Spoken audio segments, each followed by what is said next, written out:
মার কি হয়েছে বলো তো? এরকম চুপচাপ, মন খারাপ। কিছু হয়নি।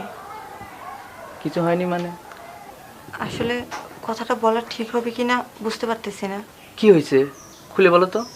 কথাটা শুনে যদি মায়ের মতো তুমি আমাকে অবিশ্বাস করো। আরে বাবা বলো তো আগে শুনি। সেদিন তুমি যে ঢাকা গেলে না, তুমি যাওয়ার পরে আজাদ কাকা আমার রুমে আসছিল, কিন্তু বিশ্বাস করো আমি কিচ্ছু জানতাম না। আমি কাজ করতেছিলাম আর উনি খাটের নিচে ছিল। হঠাৎ করেই ওইখান থেকে বেরিয়ে আমার হাত ধরলো আর আমার সাথে খারাপ ব্যবহার করার চেষ্টা করলো। আমি কিছু বুঝতে না পেরে মাকে ডাকলাম। মা আসলো, ওনাকে ঘর থেকে বের করে দিল, কিন্তু মা আমাকে বিশ্বাস করেনি। কিন্তু জানো, আমার কোনো দোষ ছিল না। আমি মাকে অনেক বোঝানোর চেষ্টা করলাম, মা আমাকে বিশ্বাসই করলো না। তারপর থেকে মা আমাকে অবিশ্বাস করে যাচ্ছে। আচ্ছা ঠিক আছে, তুমি কোনো টেনশন করো না, দেখি আমি মাকে বোঝাচ্ছি। আচ্ছা তুমি ঠিক থাকো। আছে।